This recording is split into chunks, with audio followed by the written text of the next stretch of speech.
Tras el modo en que las sociedades se organizan, hay concepciones morales, desde las que se juzga lo que es bueno y lo que es malo. También encontramos ideas basadas en mitos, que capturan los sentidos comunes y están en tensión permanentemente con las propuestas y reflexiones que se fundan en el conocimiento empírico y la experiencia humana. Una de las ideas que ha venido ganando terreno es la falta de vocación política que caracterizaría el liberalismo. Para hablar de este y otros temas, el Centro de Estudios Libertarios ha invitado al candidato a la presidencia de Argentina, el economista José Luis Espert. Bienvenido, José Luis. Placer. Muchas gracias por esta conversación. No, por nada, un gusto charlar contigo. Sí, ha sido un gusto. Me gustaría que comenzáramos hablando sobre esta necesidad de barrer mitos, ¿no? Que está muy anclada a un supuesto rechazo que tendría el liberal, digamos, más o menos por antonomasia, hacia la participación en la esfera pública y el mundo político. Los liberales normalmente, hay sectores importantes que no consideran que sea importante. Sin embargo, tú, liberal, economista, has decidido romper un poco ese esquema y me gustaría preguntarte por tu experiencia como liberal en esta situación que es nueva también en tu vida, porque tú no tienes la carrera política. Para que le quede claro a la audiencia, yo tengo 57 años, comencé a trabajar un número redondo hace 35 años y nunca me dediqué a la política en 35 años desde que comencé a trabajar. Esta es mi primera incursión en política y sí como candidato a presidente de Argentina. Bueno, ¿por qué? Voy a explicar a lo mejor con mucha precisión el caso argentino, porque a lo mejor no todos los casos son exportables o transplantables, ¿no? En mi caso, el hecho de experimentar política este año y ya como candidato a presidente ocurre como consecuencia de un hartazgo de ver a la Argentina repetirse tanto y que ese repetirse sea tanto en el error, no en el éxito, ¿no?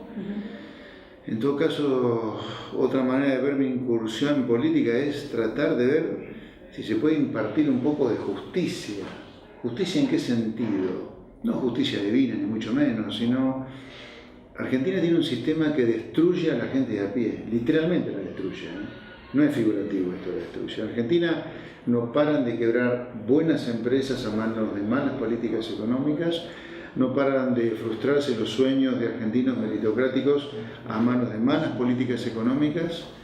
Hay gente que se muere por las malas políticas económicas, ya sea de un infarto porque le robaron los ahorros. En Argentina el Estado le roba la plata a la gente que tiene depositada su ahorro en un banco, le roba la plata a la gente que ahorró toda la vida en un FJP, porque un día se levanta una señora, la expresidenta Kirchner, y dice no hay más ahorro privado, ahora el sistema vuelve a ser de reparto.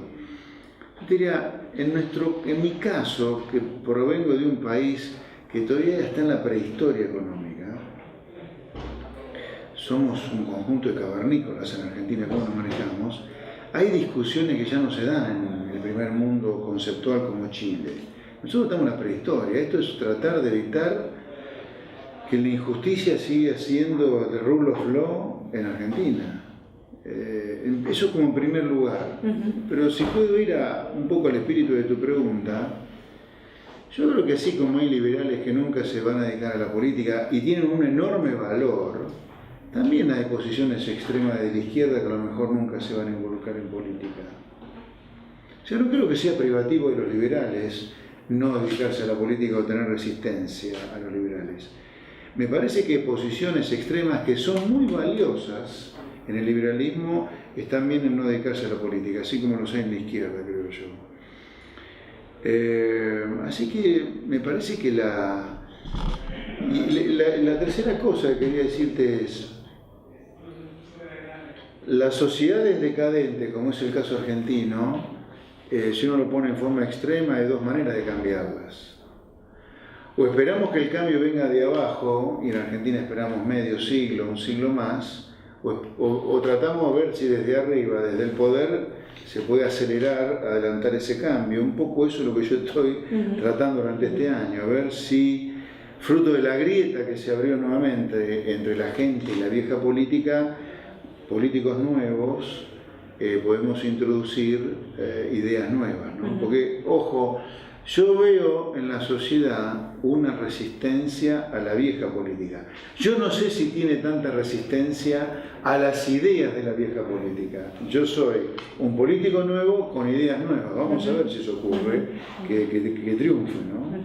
Claro, porque en el fondo la tensión que se produce entre el liberalismo y política es que cuando tú tomas lo que es la esfera pública hoy día, en la democracia moderna, algunos países con mayor intensidad y en otros con menor intensidad, la esfera pública se concibe como un lugar que reparte beneficios. Sí. La tensión con el político liberal es que el político liberal lo que afirma es por esencia algo negativo, que es la no injerencia del Estado en la vida de las personas. Claro. Eso es lo que se ha transformado en una especie de invitación para las personas que comparten el ideario sí a no participar, porque ¿cómo yo puedo competir? Es casi como competencia desleal, o sea, ¿cómo voy a competir yo siendo liberal diciéndote, mira, lo que yo voy a hacer es quitarte la mano o el pie que tienes del Estado encima, y otro te va a decir, no, mira, tú tienes el pie del Estado encima, pero yo te voy a resolver todos los problemas que te genera, porque en el fondo es prácticamente eso. Exacto.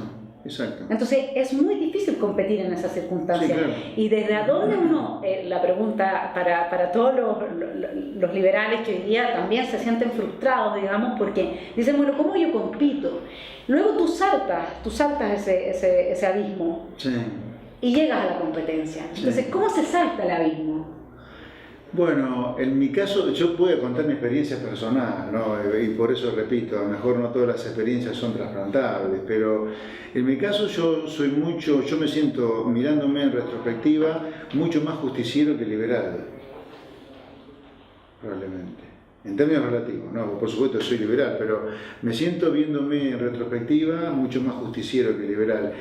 Y dado que Argentina está en una etapa preideológica, estamos en la etapa de las cavernas nosotros, yo voy a impartir algo de justicia, o intento impartir justicia, no, paren señores, probablemente ni siquiera esté habilitada la discusión en Argentina liberal o no liberal, sino que lo nuestro es tratar de parar un sistema que nos devora, por eso mi primer libro, Argentina Devorada, ¿no?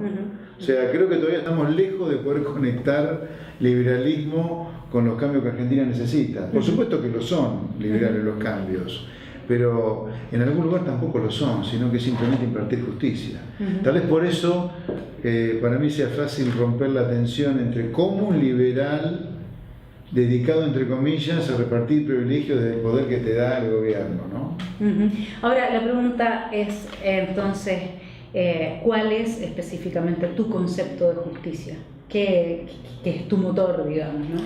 Te repito, en el caso argentino, cuando vos ves quebrar empresas históricas, eficientes, comandadas por gente meritocrática, cuando ves frustrados los sueños de gente eficiente, meritocrática, que se formó, que se endeudó para ir a estudiarse al exterior, que está repagando su deuda por obtener su PhD afuera, y la ves quebrada como consecuencia de un sistema de economía cerrada, de impuestos abusivos por un tamaño del Estado abusivo y por leyes laborales absolutamente corporativas con un sindicalismo delincuente y mafioso.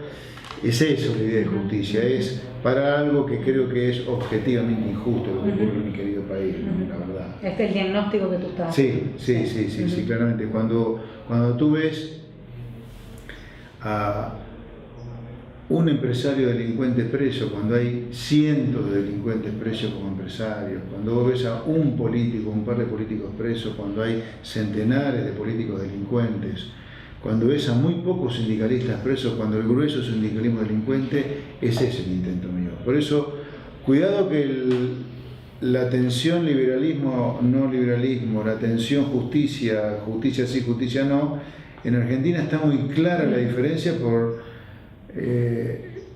ahí está, porque hemos normalizado la anormalidad en Argentina. A ver, en Argentina es normal que el Estado le robe los depósitos que el sector privado tiene en bancos privados, por ejemplo. Es normal, ocurre eso. Vos me dirás cómo. En Argentina hay un Estado que se mete en un contrato entre privados, lo rompe, sí, y lo rompe muy seguido. ¿Y eso lo hace a través del Banco Central? Claro. ¿Tú mantendrías un banco central? ¿Eres favorable de la existencia de un banco central en general? No como concepto, pero sí en Argentina. Yo, ¿por qué defiendo un Banco Central en Argentina? No porque lo defienda en sí mismo, sino porque las urgencias están tan en otro lado, que es un problema de décimo orden del Banco Central. Claro. A ver, en Argentina, insisto, todo sale 3-4 veces más caro que afuera. En Argentina, lo primero que te dice el Estado es: usted pague todos los impuestos que el patrón de estancia, que es el Estado argentino, cobra. Y después vamos a discutir cómo lo gasta. En Argentina, por ejemplo, tenés los costos laborales más altos del mundo que funden empresas, pero no pasa nada. En Argentina vos tenés una economía en negro como hay en pocos lugares de países más o menos civilizados. Sin embargo, los sindicalistas se ufanan de los costos laborales que hay, ¿me entendés? Es una cosa muy loca lo que ocurre. Nosotros estamos en la etapa desde nuestro lado, de los liberales que nos vamos a presentar este año en campaña, es tratar de poner un poco de un parate al delirio, un poco de parate a la normalidad. Ahora, para hacer eso nosotros necesitamos, obviamente, que ningún individuo solo tiene el poder de lograr situarse en una posición que le permita transformar la realidad. Tú has hablado siempre en las entrevistas cuando dicen: ¿y cómo van a hacer los cambios? Y tú respondes: bueno, si votan por mí, van a tener que alinearse que esto es lo que el ciudadano quiso, sí, ¿no? Y por lo tanto, este es el programa que van a tener que respetar, sí, si no aquí habría un problema mayor. Sin embargo, y aquí te llevo de nuevo a una posición que afecta a los liberales de un modo más transversal, en lo que es participar de la política, que es que el liberalismo, como no es una ideología, el liberalismo es una forma de vida muy tolerante, muy abierta y que acepta por lo tanto diversos matices. Sin embargo, la tolerancia, que en realidad quizás debiese incluso de traducirse en un aprecio por la diferencia, tiene sus límites cuando se trata de, por ejemplo, un sector liberal en lo económico, pero más conservador en lo cultural, que sí haría uso del Estado para promover el tipo de vida más conservador que consideran el bueno, claro, ¿no? Entonces, por un lado, uno se enfrenta con ese tipo de problema, y por otro lado, ese estado cultural que se busca, también un sector liberal menos conservador lo usa de alguna manera, no para abrir espacios a que se manifieste la diversidad de los tipos de vida, sino que para también promover valores que integran a la fuerza, desde la coerción del Estado, imaginarios de minorías que tratan de generalizarse, sí, y romper la normalidad de la gente. Sí. Y de alguna manera alguien como tú, que está, postulando a presidente, tiene que ser capaz de aglutinar estas diferencias, sí, en torno a un objetivo, sin que, digamos, se desbande el asunto, porque al, sí, final los dos sectores tienen una contradicción interna. Claro. El liberal no usaría al Estado como un Estado cultural, ¿no? Sin embargo, ellos capturan sus espacios dentro de los, sí, votantes a través de ese tipo de ofertas. Sí, no. Yo admito que la tensión incluso está dentro mío cuando discuto medidas de política económica en concreto, pero te repito, en Argentina, como estamos en la etapa prehistórica, preideológica, la sensación que yo tengo es que está primero la necesidad de impartir un poco de justicia y darle algo de normalidad a la normalidad nuestra, que la discusión que se abriría después. A ver, te lo pongo en estos términos. La educación. Yo creo que la educación es clave. Ahora, yo en Argentina estoy dispuesto a llegar al punto de prohibir el derecho de huelga en la educación. Entonces vos decís, ¿cómo? ¿Vos, liberal, prohibís el derecho de huelga? Sí. No me temblaría el pulso para hacerlo, porque creo que hay un bien superior, que es una sociedad como la Argentina, que en parte, porque ha destruido la educación, hoy nacen en las villas miserias argentinas chicos con droga en sangre. O sea, hemos llegado a tal punto de la subeducación que hoy en Argentina hay chicos que nacen con droga en sangre. Y yo entonces prohibiría el derecho de huelga en la educación. Porque los chicos en Argentina, por ejemplo, los que van a la escuela pública, que son los más pobres, los más carenciados, pierden en promedio por año entre 40 y 50 días de clase por los paros docentes, particularmente en la provincia de Buenos Aires. Sí, es una tensión enorme. ¿Cómo vos, liberal, prohibís? Claro, y ahí entras en tensión con el liberalismo, Sí, claro. más cercano a una posición que comparte ciertas cosas con la izquierda, de que no están de acuerdo con el uso de la coerción, Sí. o con el aumento de la coerción, Sí. más encima que normalmente las condiciones carcelarias en Latinoamérica son pésimas, ¿no? Pésimas. Y tenemos unos niveles de población en las cárceles, Sí. que en el fondo meter más gente en la cárcel a veces lo único que hace es crear más mafias y lograr asociar a la gente, Sí, digamos, que antes no. Entonces es complejo, Sí, claro. porque ¿cuál sería, cuando uno dice yo mandar prohibir? Sí, por supuesto. Ahí, pero yo admito que el liberalismo me puede ejecutar con absoluta comodidad. Le he abierto un flanco a esos liberales enormes, pero te repito, mi sensación, ya después de 8 décadas de decadencia argentina, y donde, te repito, en Argentina están haciendo chicos con droga en sangre ya, es que no hay margen para la duda de lo que hay que hacer, y admito el flanco abierto con el liberalismo en ese sentido, y lo admito y lo asumo. Cuidado. Claro, porque esa es una de las tensiones más grandes que existen, Bueno, ¿qué te parece? el tema del uso de la coerción, digamos, ¿no? Que finalmente, porque uno dice don't flit on me, y yo quiero sacarle el peso al individuo desde Claro. el Estado, pero luego también para poderlo hacer, porque ese es el otro problema que tienes, que tú cortas los beneficios sociales. Rolf es muy de la idea de que todo lo que es política pública y de redistribución sirve a la paz social. Y yo no estoy de acuerdo con eso, a ese punto no llegaría yo. Bueno, pero el tema es que no cabe duda que si se produce una reducción importante del aporte fiscal a los bolsillos de los más pobres, es probable, no digo que necesariamente tenga que ser así, pero es probable que también aumenten los niveles de delincuencia o de violencia en la medida que hay carencia o la carencia se dispara, ¿no? Todo eso me parece muy discutible. Esa es una esfera donde ya yo en algunas cosas, yo te diría, violentaría el ideario o el espíritu liberal, como sería en el caso de la educación, donde no respetaría el derecho de huelga, también le pagaría razonablemente a los maestros, no lo que ocurre hoy en Argentina. Pero en el tema de la redistribución del ingreso, yo creo que la redistribución del ingreso, objetivamente, más allá de la cuestión ética, tiene límites estrechísimos, y ahí se junta la cuestión ética con los límites objetivos de la redistribución del ingreso desde lo técnico, que es, si vos querés cobrar demasiados impuestos, el capital se va y lo termina pagando el pobre al cual vos supuestamente querés ayudar con la política redistributiva. Yo creo que, técnicamente hablando, más allá de la cuestión ética, de la discusión que se abre sobre redistribuir o no, pero técnicamente creo que la redistribución la podés acotar al tema educativo. A lo mejor dar subsidio a través de vouchers para que el papá lleve al chico al colegio que quiera, y de esa manera igualás un poquito la oportunidad del chico de educarse con el chico rico.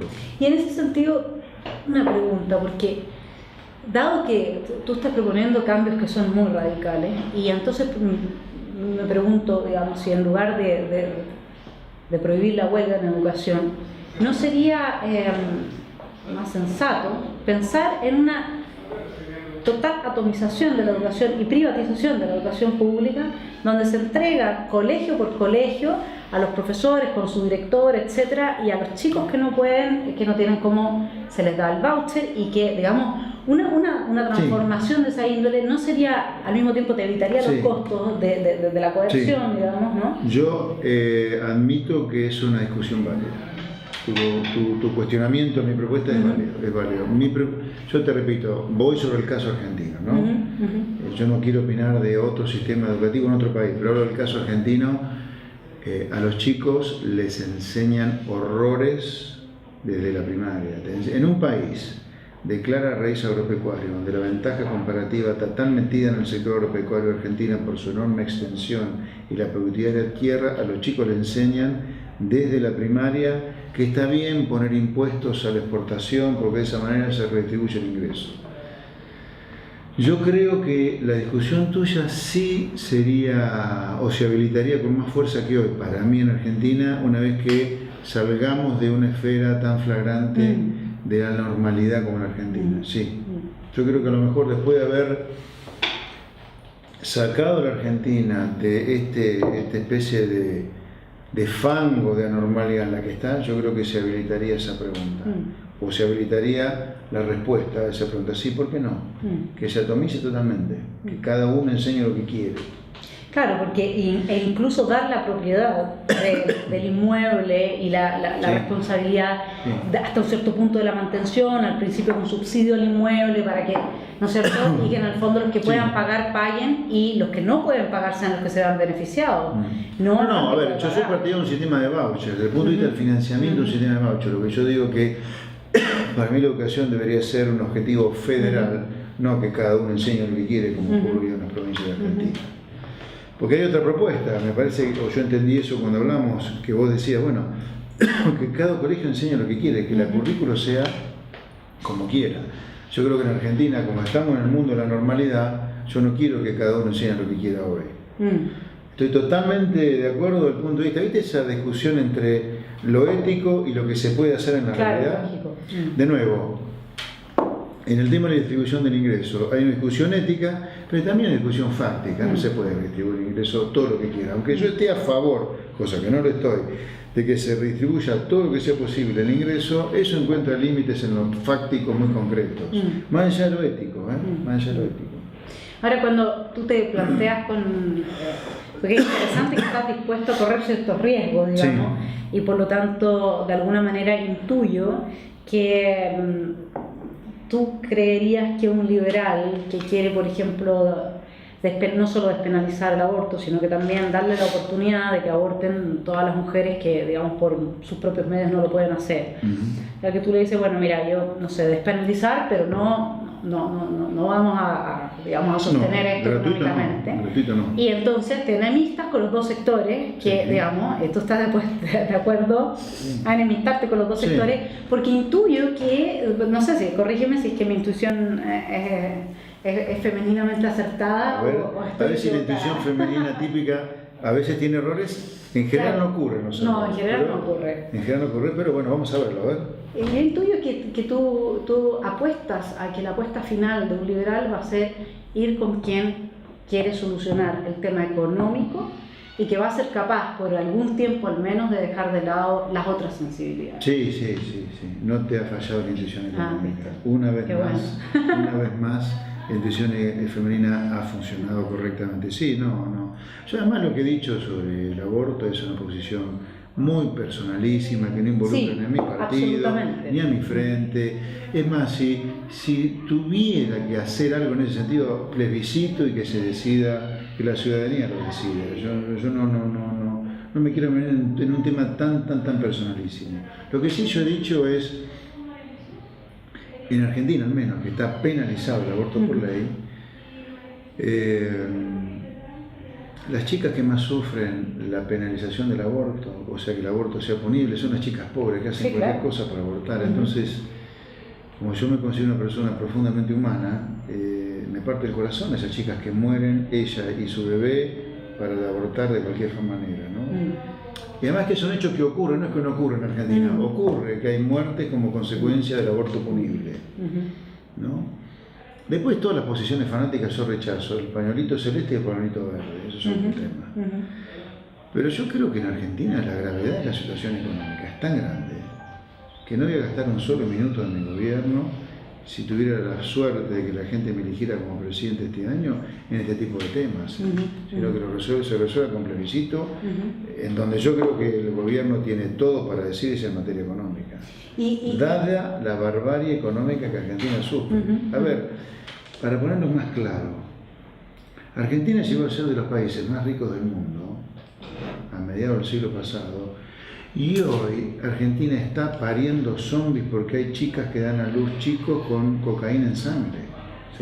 ¿Entendés? O sea, lo que nosotros estamos viendo es un verdadero genocidio contra nosotros mismos, en parte por causas económicas, o fundamentalmente por causas económicas, y no estamos dispuestos a cambiar en principio. Estamos muy mal de la cabeza en Argentina. Entonces, eso es lo central para mí. Sí, claro, de todas maneras. Yo creo que, y es lo que hace tan particular el caso de Argentina, ¿no? Que siendo además un país tan rico, hoy día se encuentre absolutamente capturado por mafias, porque esa es la realidad. O sea, al final, este es un país de kioscos y de mafias. Sí, porque tú puedes llegar al poder y luego, yo lo he hablado con políticos en Chile también, de lo que nadie se hace cargo. Tu carita a la cámara en Chile también fue como que has hablado con gente. Sí, he hablado con gente de todos los sectores, la verdad. Carita. Y al final todos tienen las ganas de modernizar el Estado, por ejemplo. Tenemos excelentes estudios sobre modernización del Estado. Claro. Y llevamos con esos estudios magníficos, hechos por nuestros grandes técnicos, todos doctorados afuera, en las mejores universidades del mundo. Y luego el próximo estudio no es sobre cuáles son los impedimentos, porque ya tenemos de esos estudios, tenemos cualquier cantidad. Nadie estudia, bueno, a ver, pongamos sobre la mesa, ¿por qué no somos capaces de modernizar nuestro decimonónico Estado? Que para un país tan pequeño, de 17 millones de habitantes como nosotros, claro, es un absurdo porque el peso es muy grande. Si fuésemos 200 millones, está bien, quizás sería también relativamente directamente. Habría que ver si no sería tan grande en términos relativos. Pero el problema es la captura del Estado. Tú en Chile quieres hacer un tren, que Chile tuvo tren, y no puedes, porque entonces paran los camiones, y si paran los camiones, luego no llega, digamos, la comida de norte a sur, ¿no? Entonces, ¿qué hace? ¿Mete a todos los camioneros presos? De alguna manera hay una necesidad profunda de toma de conciencia de parte de quienes tienen el poder de captura, de que la mejora del país es la mejora también para ellos, para sus hijos y la generación. Pero seguro, a ver, yo personalmente creo que el Estado debe meterse solo como concepto filosófico. Insisto, Argentina está jugando otro partido. Argentina está jugando el partido de si en 30 años se convierte en un país miserable o no. O sea, es un partido completamente diferente a este partido. ¿Miserable imaginas Haití a ese nivel? No sé si Haití, pero sí tener 50% de la población pobre. Eso ya es un país con miseria grande, porque si tu población es 50% pobre, la indigencia, que es la miseria abierta, por lo menos está en 20%. Y eso ya es un país miserable. Sí. Según estándares internacionales. Sí.